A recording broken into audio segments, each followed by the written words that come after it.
हिमालय संसार की सबसे बड़ी पर्वतमाला है। हिमालय अपने में कई इतिहास और रहस्य समेटे हुए है। प्राचीन पांडुलिपियों और दंत कथाओं की माने तो जम्बू द्वीप थोड़े से मार्ग को छोड़कर लगभग चारों ओर से समुद्र से घिरा हुआ था। पृथ्वी पर उस समय 3 ही महाद्वीप हुआ करते थे, जम्बू, शाल्मली और प्लक्ष। इन्हीं द्वीपों में मानव जाति को पृथ्वी पर पलने बढ़ने के लिए आदि ब्रह्मा जी के आदेश पर ब्रह्मा जी ने मनु और शतरूपा को भेजा और उनके द्वारा सृष्टि में पृथ्वी लोक पर मानवों का संसार बस गया।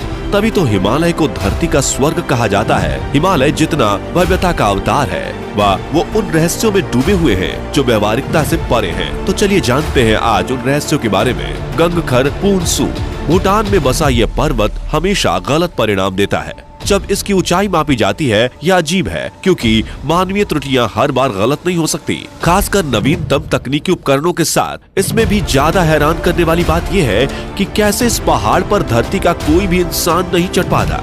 लोग अक्सर कहते हैं कि यति जैसे रहस्यमय जीव इस पहाड़ पर कब्जा करते हैं, लेकिन सच्चाई क्या है ये तो भगवान ही जानता है। ओम पर्वत इस स्थान पर हिम का प्राकृतिक स्वभाव होता है जो के रूप में आता है या यहाँ की काली चट्टानों पर स्थित है। सीक्रेट ऑफ द हिमालयाज यहाँ रहने वाले लोगों के बीच बेहद डरावना माना जाता है क्योंकि यह शक्तिशाली ऊर्जा प्रदान करता है। रूपकुंड झील उत्तराखंड के मनमोहक ट्रैक सभी चट्टानों पर बिखरे हुए मानव कंकाल और हड्डियों के साथ एक भूतिया दृश्य प्रस्तुत करते हैं। चट्टानों पर बसे भूतिया शरीर के अंग इस जगह को लोगों के आने जाने के लिए बेहद अजीब बनाते हैं। फिर भी यह दुनिया भर में कई लोगों को मोहित रखता है। सिद्धांत ये भी बताते हैं कि यहाँ लोग आधी रात में अजीबोगरीब आवाजें सुन सकते हैं। हमें डर है कि यह जगह बदनाम है। तुम क्या सोचते हो?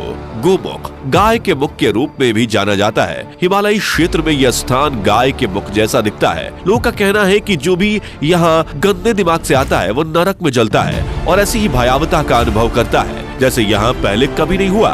इसलिए योगी, साधु और अन्य पवित्र लोग इस स्थान को बहुत पवित्र मानते हैं। ज्ञानगंज शायद सबसे रहस्यमय शहर है कि ऋषियों, योगियों और समर्पित पुजारियों के अलावा कोई भी इंसान इतने सालों तक यहाँ नहीं पहुँच पाया। ऐसा कहा जाता है कि यह लगभग सभी के लिए दुर्गम है।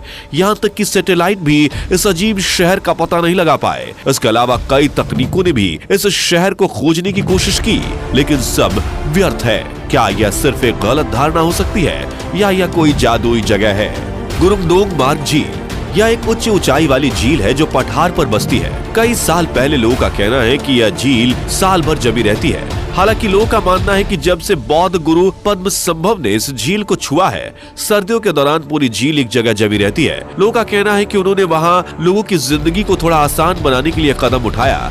यह जितना जादुई लगता है, लोग यहाँ रहने वाले सभी लोगों के बीच इसे सच मानते हैं।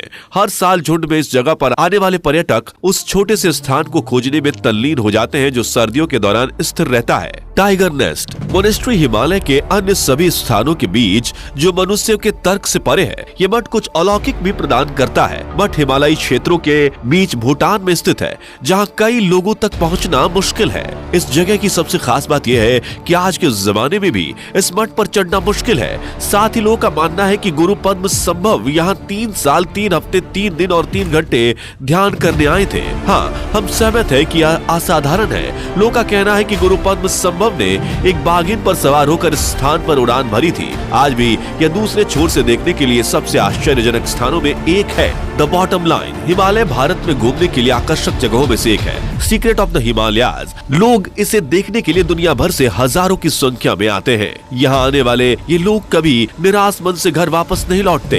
हिमालय का पृथ्वी पर उतरना सभी देवताओं और ऋषि मुनियों के प्रयासों के कारण आकाश से हिमालय पृथ्वी पर उतरने लगे तो उनको सागर के भीतर बैठने को कहा गया। पृथ्वी ने अपने आप को फिर से व्यवस्थित किया और इस तरह पृथ्वी 7 द्वीपों में बढ़ चुकी थी और पृथ्वी पर स्थित हो गए देवात्मा हिमालय। हिमालय इतना सुंदर था कि करोड़ों देवी देवता हिमालय पर रहने के लिए उतर गए। यहीं से सभी देवता पृथ्वी पर फैल गए। इससे पहले देवता आकाशों में रहते थे, इसलिए उनको प्रसन्न करने के लिए अग्नि से सोम को जलाकर आकाश में भेजा गया। लेकिन पृथ्वी पर आने से उनकी मानव रूपी में मूर्ति बनाकर पूजा शुरू हुई। उनके लिए घर बनाए गए जिनको देवालय कहा जाता है। इस हिमालय पर्वत के अंशभूत सहयोगी भी पर्वत के रूप में पृथ्वी के अनेक भाग में प्रकट हो गए, इसलिए पृथ्वी पर स्थित सभी पर्वत को पवित्र माना जाता है। कालांतर से लेकर अब तक हिमालय, तब से लेकर अब तक कई मनवंतर बीत चुके हैं, कई मनु पैदा हुए और चले गए। अब जम्बू द्वीप बदल चुका है, ऋषि मुनि और देवी देवता हिमालय पर रहने लगे, वहीं से पूरे जम्बू द्वीप का धर्म कार्य देखने लगे। वे देवताओं के साथ यात्राओं पर निकल जाया करते थे। प्रजाजन और राजा महाराजा देवताओं और ऋषि मुनियों की सेवा करते, उनके रहने के लिए स्थान स्थान पर देवालय बनाए जाने लगे। पंचपीठों का निर्माण, जब धर्म कार्य में हिमालय से संचालित करना मुश्किल हो गया, तब ऋषि मुनियों ने सकल जम्बू द्वीप पर पंचपीठों का निर्माण किया। हिमालय को, जो कि शायद वर्तमान रशिया नाम के देश से शुरू होता है और वर्तमान भारत के नाम के देश के पूर्वी भाग के मध्यांतर अथवा भाग के म्यांमार अथवा बर्मा नाम के देश पर जाकर समाप्त होता है, को पहली पीठ के रूप में स्थापित किया गया। इसी पीठ को नाम दिया गया कौलांतक पीठ। तो दोस्तों, अभी के लिए बस इतना ही। मिलते हैं अगले वीडियो में, तब तक अपना ध्यान रखिए और हमारा इंतजार कीजिए। Bye bye.